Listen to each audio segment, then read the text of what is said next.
Welcome to Life Givers. This is my friend Shannon Marshall. If you've been here for the other two interviews, you've seen her on the stage and probably wondered why in the heck I have her up here. Number one, she's awesome. She's a life giver. She's my neighbor. It's obvious that Yes, it's very obvious. She's awesome. But today we're going to talk about Shannon's story, which is one of hope and recovery and finding purpose in your pain. And Shannon and I have done an interview. It's online under the Life Givers on YouTube. You can find it. But we're going to put a little twist on it today. I'm going to just tell you a little bit about her story. She is in recovery more than 3 years for alcohol addiction. And prescription drugs. Okay, prescription drugs. We're going to throw that in also. And we are very good friends. So if there are jokes that you think are a little too much, it's because we know each other very well, okay? And I come from a family of addiction. My brother is in recovery for 1 year, another brother who has not made it to recovery, my granddad, alcoholic, grandmother, alcoholic, so we have a lot in common. 10 years of solid addiction to alcohol, and we're not talking about too many margaritas on a Friday night. We're talking about very, very serious addiction, drinking in the closet at 4 a.m.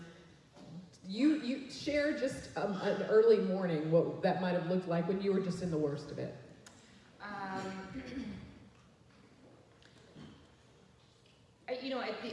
I would say solidly for the final year of my active drinking, I would wake up around 4:45 because I was trying to get in a run before work.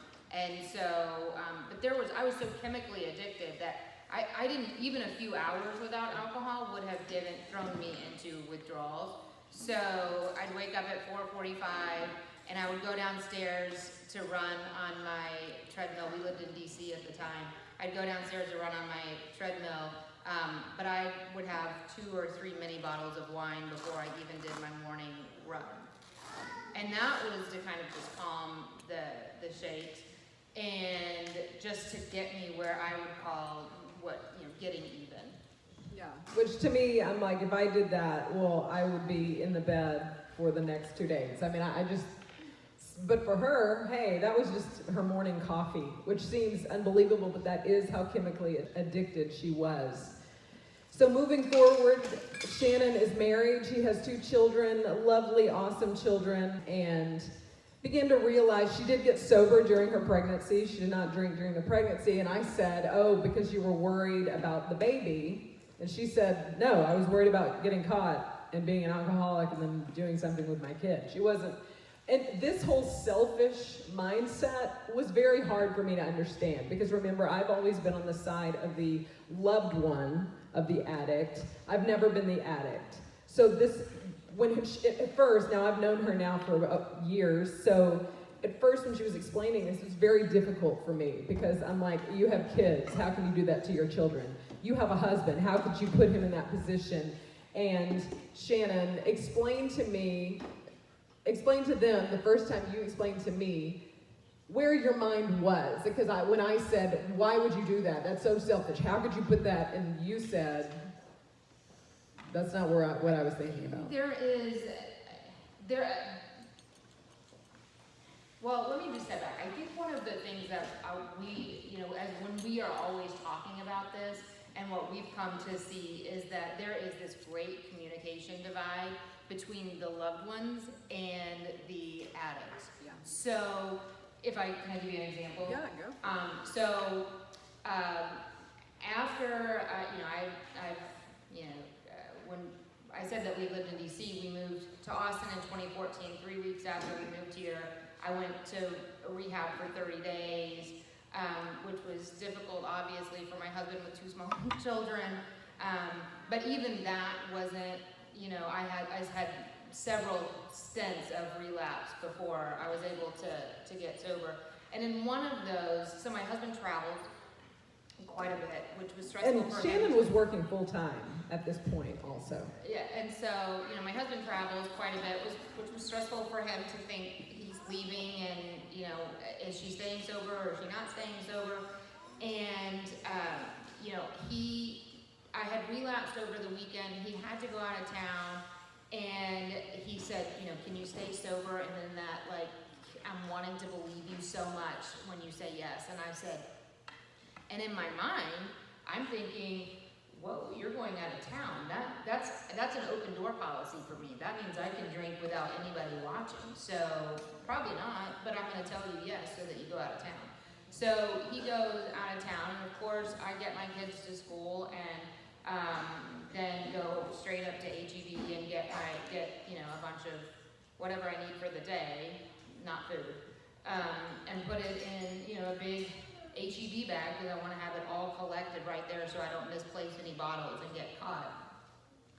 Well, he can't get a hold of me, and he's starting to worry, and he's out of town. And so he calls my mom, who lives in Fort Worth, and she drives down because she's like, I don't know who's going to pick up these kids. I don't know what's going on. So she drives down, comes into my house, and sees me passed out on the bed with all of these bottles, around me.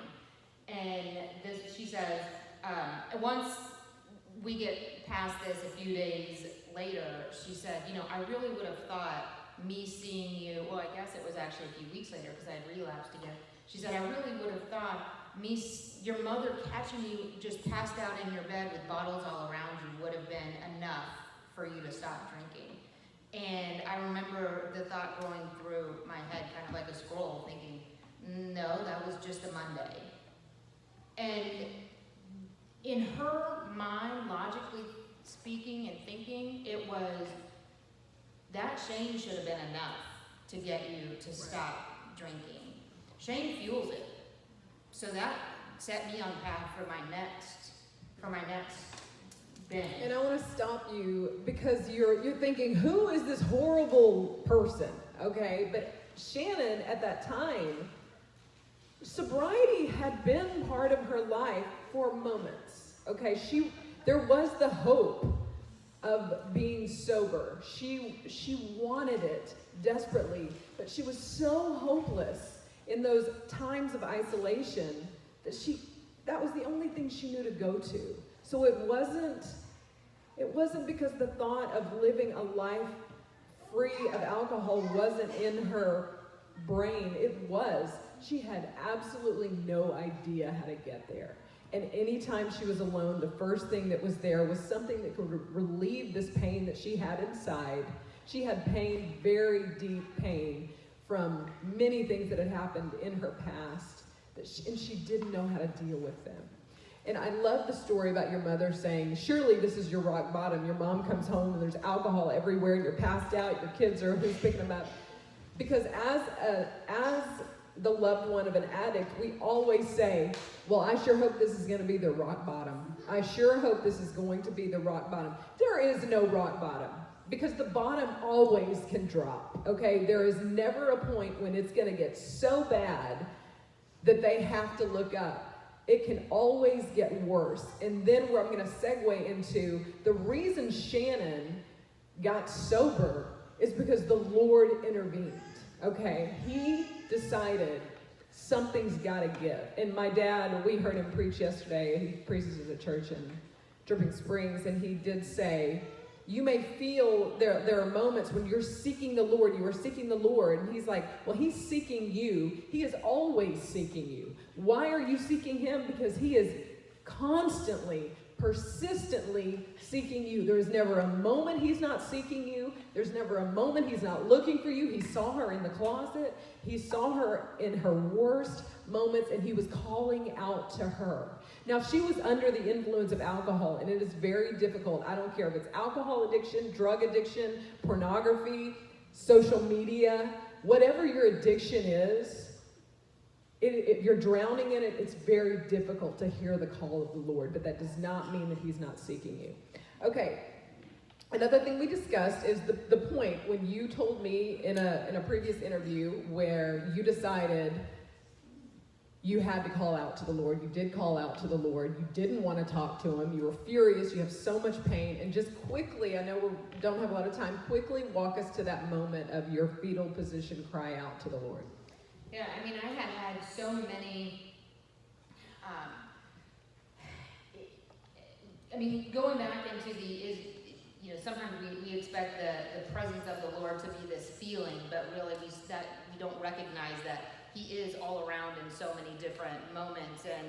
And so I'd had the, laying in the closet and just this, constant attack on my soul. My soul was so broken. And I don't really know. I can't tell you what it was that moved me, but I was in my bedroom and at the end of my bed, and I just cried out to the Lord and said, I don't even want to be your friend. I don't really want to have a relationship with you, but if you believe that I'm worth having a relationship with, please put that desire in my heart. And that came with abundance. And it's the only way I know how to describe it as divine, because I wasn't there in that moment. And I wasn't even there. I don't even feel like, as I'm looking back, that I was the one saying those words. I know that that was planted somewhere. There's, God plants seeds throughout our lives. And so somewhere in my life, that seed was planted. But that's when, and I don't want to be, I don't want to say that things changed in 24 hours and all of a sudden I was sober and everything was great. There was lots that happened after that. But that was the moment where I got a little bit of hope. And it was a little bit to say, you can get out of bed tomorrow. You can get out and walk forward tomorrow. You can keep going today. You can keep going. And there were days that I relapsed, and there were lots of things that happened, but I never lost that little seed of hope that I asked for in that moment. And you were able to recover more quickly. Yes, it gave me, I will say that, the way that I'm so visual, so I like to think of it in, that was like a layer of fog came down from my sight line, and I could see some of the tools that I had already been given. Mm-hmm. And so they were there. I'd been to rehab. I had been to outpatient. I'd been to inpatient. I'd been to meetings. I'd been to, I'd been in prayer. I started therapy. I'd been to these. I had these things. I didn't need to find another thing. And there again, as the loved one of an addict, we always say, he just needs to get into rehab. He just needs to go to Celebrate Recovery. You know what? If we can just get him in therapy. Those are great tools. But until you reach that point when you're just done, when you are sick and tired of the dirt in your life, you got to make that choice. And so now I know you guys are looking at us saying, well, these women are bananas. I can't relate to any of this. I'm not addicted to alcohol. This is every one of you. This is me, and this is every one of you, because we are all in recovery. Every one of us. We are on this planet for transformation, right? Her issue was alcohol. Yours may be your marriage, and you're waiting for the bottom to drop out. That's why I love that. There's no rock bottom, because we get to this point and we're angry and we're frustrated and we're just like, you know what? We'll go to therapy if it gets to this, or I'll deal with him if it gets this bad, or my children, yeah, I'm a little nervous about that, but we'll just wait and see how it. No.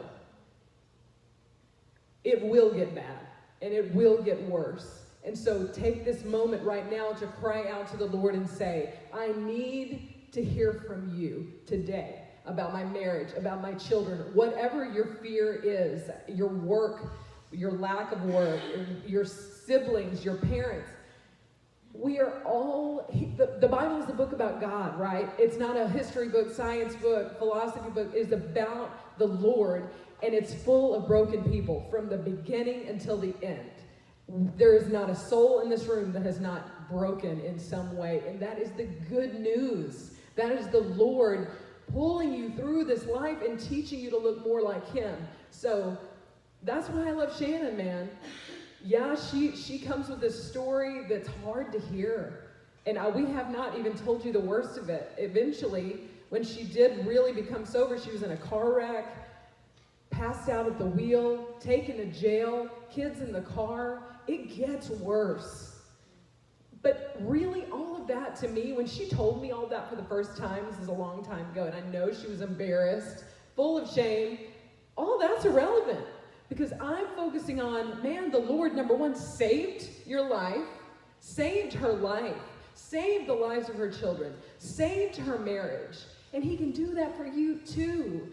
And you think, no, Allison, it's not that bad. Yes, it is. I'm here to say yeah. And if you don't see it yet, look for it. Look for what the Lord is trying to teach you. Because every single day, man, I look up with my mother who's had a stroke. He shows me my selfishness every day, every day.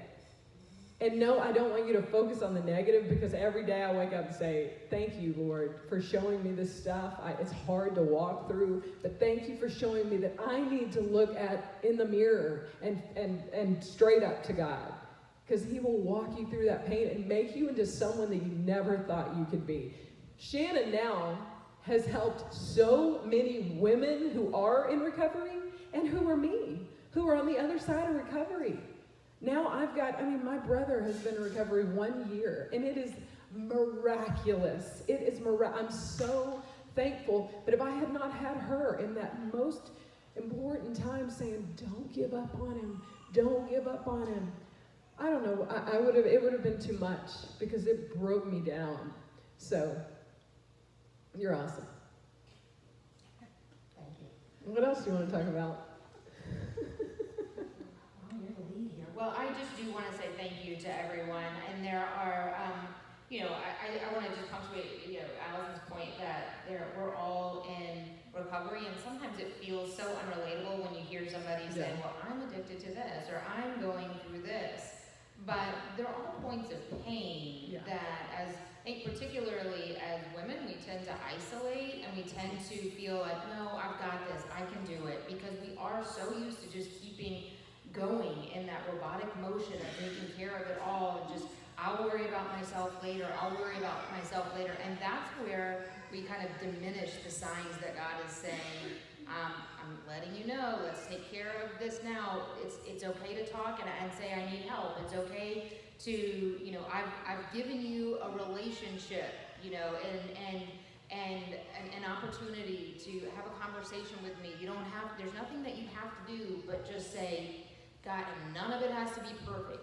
Nobody, in those moments where I said, can you imagine? I said, I don't even want to be your friend. And if I had said that to Allison, she might have given me the bird, but she also wouldn't have, there are so many things as humans, we would say, forget you, okay, I don't need that. But not only did that, the grace came in abundance, and that changed my entire life. And I don't even know where that conversation came from. I don't even know what started that. I just know it got really, really, really bad, and I ignored a whole lot of signs before we got there. So, my mission is really, to make sure, to help bridge that gap of communication between people who are going in the throes of active addiction, and that could be any of us at a different point in our life, and the people who love us, or the people that are loving on you, who are trying to understand what you're saying, but what you're saying doesn't make sense because you're in a state of being illogical, they're in a state of being sort of logical, and so you're just trying to understand that, and that is so hard if you haven't been there, and if you haven't opened up and allowed yourself the community of people who have walked through it to help you. And if you guys have any questions about addiction, or if you have a loved one, you just have questions, don't Google it, Shannon. She's so mean. You can write us. I'm Allison at chosen.org, and she is Shannon at chosen.org. And we would love to hear your questions. We absolutely would. So thank you so much. Thanks, Shannon. Thank you.